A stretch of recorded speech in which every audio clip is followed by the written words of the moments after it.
Attendons.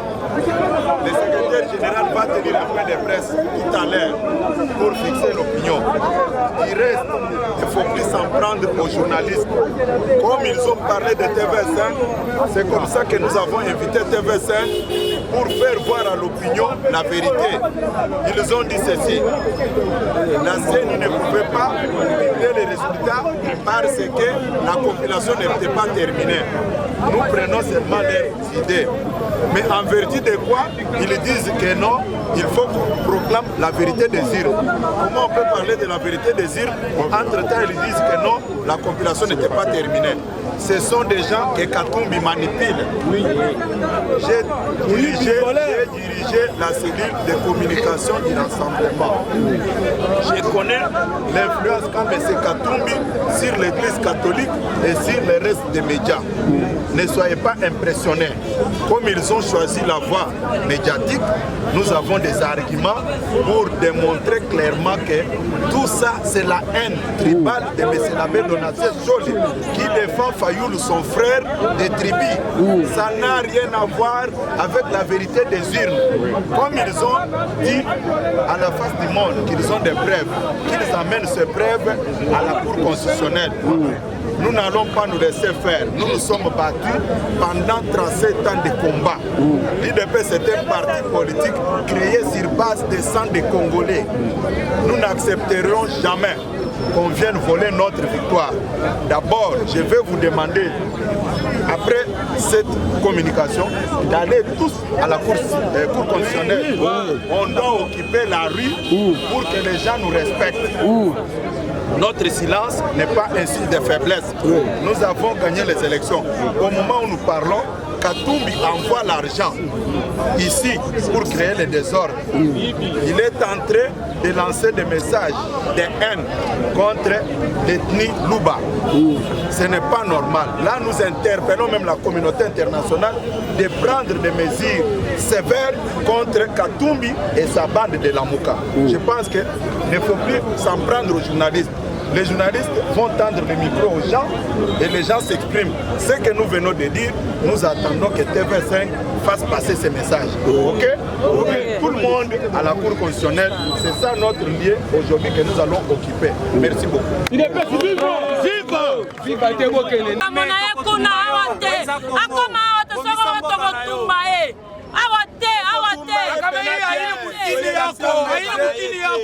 Tukuna nguvu ya kugombana na wewe. Unashikia? Ina mukili unajua kutufanyisha mambo nguvu yako wewe. Tujitwambila Kakame. Echikingi tungagenda to. Ya sombela mu Rwanda.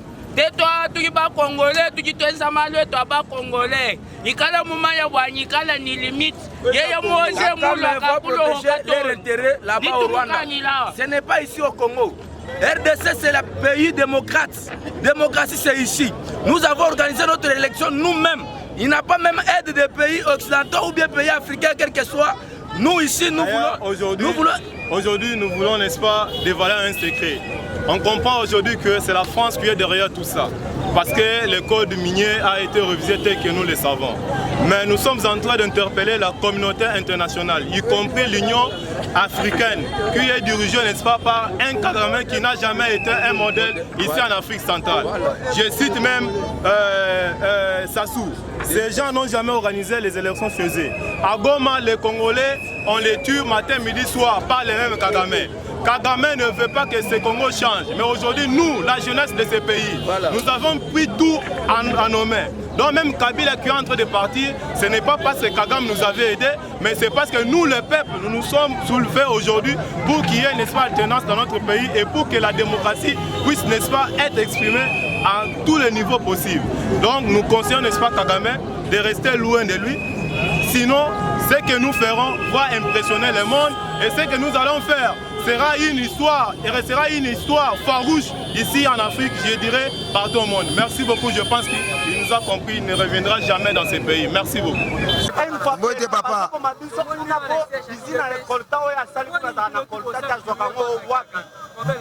Problème est aboyé. Kakama bomi biso belé ba Congolais. Plus de 6 millions. Tozakana kanda Kakame. Soka meki konyata Congo. Donc ako 600 weza Rwanda te weza Congo. Azonga na mboka na yanya tawa te. na 2011 azalaki wapi kaka lelo kaka maye aya kokutana na biso bakombatant tozozela ye azoya po moto abimisi mbongo apesi président Kabila asali sélection aza te mbongo eza ya Congo biso bakongole toboyi banile élection po président na biso abimi oyo akosala ke mboka ebonga Kagame amoni ke baintere bandoso kuna oyo bandoso azaka na minere na mboka na ye mais aza na minere na mboka na ye azwi yango wapi toza na posa ya kimia na mboka na biso Kagame tolingi ye lisusu te aya te so aye akutana biso bapeuple congolais totelemi aya atawa te azonga mboka na ye o eza Rwanda te eza Rwanda te papa tosiliki totomboki kaka banya atawa lisusu te mbote papa toye kosepela pouvoir na biso oyo lelo tozozwa yango na maboko tongi tolancer appel mpo na ndeko na biso oyo ya Rwanda oyo aza nzoto mike lokola Kagame tongi toyebisa ye élection oyo esalami na mboka oyo esalami na transparence nyonso tu tolingi makelele te soki ye aza na posa makila Kongo etanga ameka kotia makoloni awa te a résoudre makambo ezoleka na Rwanda na bandeko na ye bopposant nde omoni population congolaise nyonso tout entière baye na siège ya UDPS tozokende ntina cour constitutionnelle tozwa pouvoir na biso oyo tovotaki mokolo le 30 ndenge Kagame aza koya awa bike décision bazwaki ya union africaine eke baanile élection mpo na bino bakombate ya UDPS omoni yango ndenge na koya ya Kagame awa pese biso na point de vue na nga ezali Kagame aza na leson kopesa RDC te ameka kotia makoloni awa te yango biso lelo population congolaise mobimba tous les Kinois 24 commis toza awa po tokende kosepela victoire na biso ameka kotia makoloni te élection esalami transparent apaisé oyo tovotaki le 30 nde oyo abimi bandeko na biso batika tribalisme toza po na changement ya mboka na biso le seul changement eza Félix Tshisekedi Tshilombo Antoine ndenge changement ezoya na kati ya cash na biso toboyi makelele mpo na Kagame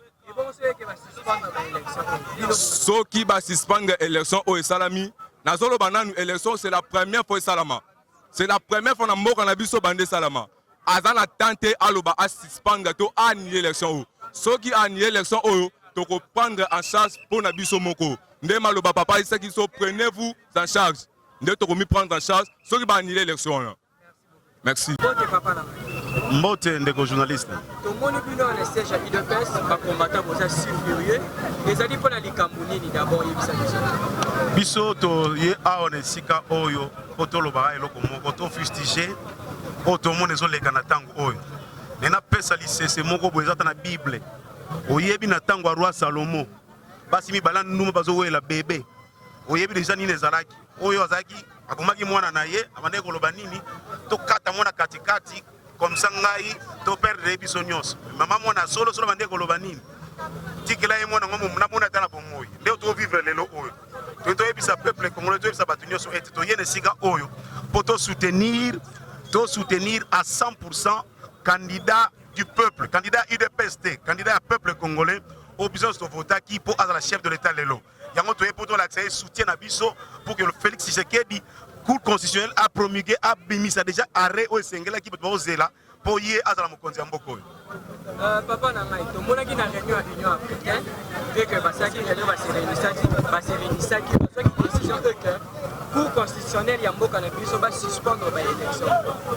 Et puis toyoki était président Kagame asa koya ana Kinshasa. Point de vue la ville ezali nini ba komanda. Bon, na personne exemple par rapport à réunion à union africaine to à Sadek et Salamaki. Ce qui est incompréhensible les anines. Sadek tant basala qui premier troïka na bango, c'était je crois il y a 2 ou 3 jours. Tout ce qui compte rendu un rapporteur na bango, alors bien qu'il cambo le point le plus important na monaki, alors bien nini to ce qui na communauté internationale atika Congo est un pays libre à sa élection normale. Et puis ça qui va respecter la constitution en mboka. À notre grand étonnement, to mona Kagame et sa petite bande de dictateurs parce que le pays bangoli qui tapoya na mboka. Si Kagame viendra au Congo, il est le bienvenu. Ayo tala basoso na tika na Congo, tala boten na tonga awa, mais pour prendre des mesures sur le pays, prendre des mesures sur la Cour constitutionnelle, on ne va pas accepter cette histoire. Kagame, il est le bienvenu. Et on peut s'accabler la mbote, bye bye. aya kopesa mokonzi ya sika mbote tozele pona yango mais soka lingi a influencé décision cour constitutionnelle Kagame to relaxer to ba congolais. Nous avons le président Fachi a le soutien de tout le peuple congolais. Il a même dit le premier jour dans le Bavota qui est, il a dit ceci: je ne suis pas le président de l'UDPS, je ne suis pas le président d'une certaine tribu de Luba, mais je suis le président de tous les Congolais, de ceux qui m'ont voté et ceux-là qui ne m'ont pas voté. Ça veut dire, même dans la Cour constitutionnelle, si c'est qu'il y a un président à Bango. Donc, Kagame Koya na yeza non événement pour Nabiso, soit linga pelisa moto akozika Congo za mboka nzambe, akolonga te na bato ba uluka mote pe na mboka oyo. Alors si ça s'est fait que dans mon fait que Cour constitutionnelle a suspendre l'élection. Ce qui Cour constitutionnelle a suspendre l'élection. D'abord na décision Cour constitutionnelle na ministère public à Cour constitutionnelle. Total qui élément ou ça qui que ba requête ya Fayulu et consort, ezaki irrécevable, irrégulier. Je ne trouve pas bon de suspendre parce que nous attendions toujours que la Cour, que l'autre côté nous amène des preuves tangibles par rapport à l'élément Bayaki Nango, qui nous disent au moins les 11 millions qui ont prouvé qu'ils sont sur le PV. C'était des 11 millions fictifs, c'était des pourcentages fictifs. On n'a pas vu un seul PV Bayeli Biso Malonga. Les cours constitutionnelles, je ne pense même pas qu'il y ait une décision à Bango. La Cour, elle est libre. La Cour, elle est libre de trancher. Donc, Cour constitutionnelle à Zabongo. Si cela arrivait par une certaine magie, je ne crois pas que ça va arriver. Mais si cela arrivait, nous avons un article 64. Le peuple va se prendre en charge pour réclamer souveraineté à 100%. Je ne pense même pas que la Cour va arriver à ce niveau. Tout va bien déjà. Merci. Ok. Oui, Mbote Ndeko.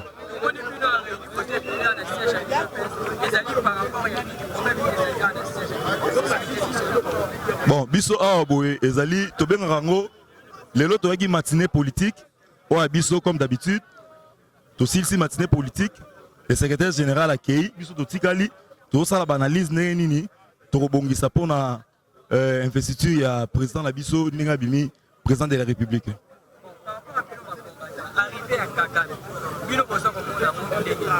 Non, Kagame est libre de venir ailleurs au ça, on a besoin de ça là parce que on a un homologue né. Mais quand on peut savoir une injonction sur une idée mususu, là ça ne tiendra pas. Il y a eu des élections dans tous les contrées. Il y a Bambo Kanyoso. Tous les qui déjà stade Oyo, tous ceux qui a Seni. Tout comme il a cour constitutionnelle, au Babengi les contentieux électoraux. Et ça la Magawana. Babimisi Fati, Babimisi Bino, oh nyoso aza lésé na pouvoir Oyo Kota Oyo. Aya na ba preuve na ye. Boye na ba preuve Oyo Ezaki ya kofanda te. Qu'est-ce que nous allons faire? Maintenant là, Kagame vient à na Kinshasa, na RDC, pour faire cette injonction. Non, ça ne peut pas se passer comme ça. Kagame a fait 3 mandats. Les autres là, Baninga na basali ba 3 mandats. Biso o to ba ki dokosala 2 mandats et salami 2 mandats. Tous ça besoin de passation de pouvoir. L'autre aye a pesi muninga mota koti alternance na biso et salama. Yango to benga yango partenariat et alternance. Et là, on a RDC. Arrivé à Kagame, si on a pour la négociation, il y a Makambu. Là, ça va. Mais pour nous donner des injonctions, ça ne peut pas se passer de la sorte. Ça, c'est un pays souverain. Et puis, on dicter en aucun cas. Ils ne peuvent jamais nous dire que Bozelana, nous avons de rendre verdict, Bisoto Yana nous siéger. Non. Ils vont nous voir dans la rue. Si ça, c'est l'IDPS. Ça, c'est le Congo. Ça, c'est la nation congolaise qui parle. Congolais. Le Congo congolais. Par rapport à la réunion africaine, il faut que les décisions soient constitutionnelles à suspendre l'élection. Non, non, non, non, non. Biso pour la biso, tu veux comprendre le Moko. Moi, personnellement, étant qu'intellectuel, je comprends le Moko. Tellement que la RDC a organisé les élections, Yemoko. A Sengi, un cas et pas à Moutouté. A Sali et l'autre côté. Bazana même mise l'icolo na bisoté. Il faut qu'ils cherchent des voies et moyens pour baluka ba kota na kati ya masolo. La RDC a débloqué Mbongo et Belé. Abimisa a déboursé Mbongo et Belé pour l'élection. Puis les élections sont passées à bon et difforme. Les lotos ont un Kadik pour un sentiment à Kagame et consort. Là, ça ne peut pas se faire. Là, ça ne peut pas se faire. Toutes les réunions, oh, bah, sali kuna pa na bango, ça n'engage que même. Ceux qui ont besoin, bah, bandana nous na Gabon. Place jumping, abandonné qu'on déclaré, banda tongo, paiement na bango, moutumora l'obagezate. Kurunzinzi, 3e mandat, personne n'a en parlé. troisième mandat est Kagame, le cinquième mandat est Paul Biya, et consort Sassou Nguesso. Et maintenant, là, on va modèle la suivre par la mission. Jamais. Ça, c'est la RDC, le Congo au Congolais. C'est nous. C'est ce que nous voulons dire. Je vous en prie, mon cher.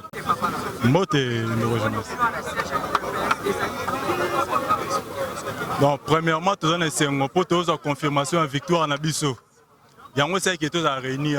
Dans l'entretemps, tous la matinée politique en Abisso, Lelo.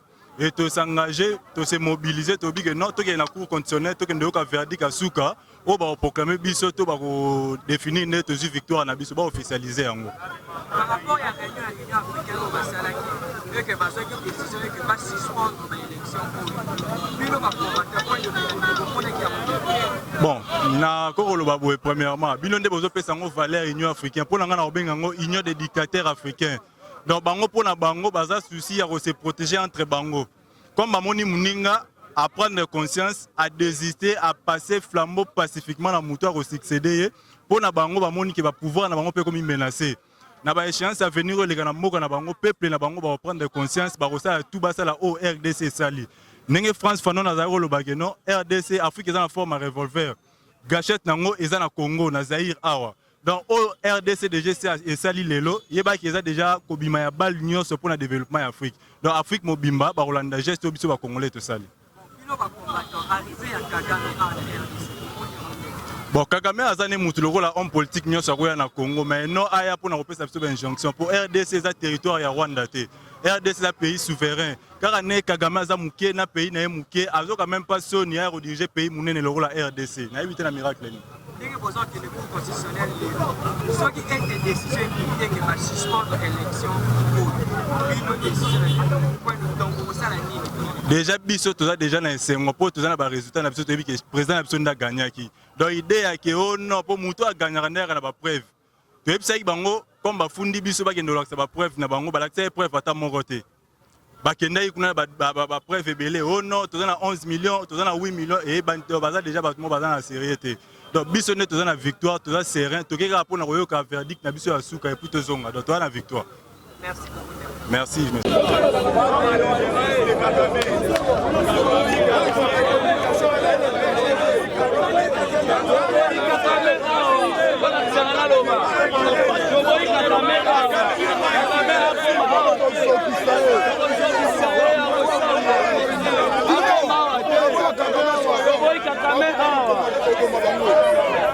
Kagame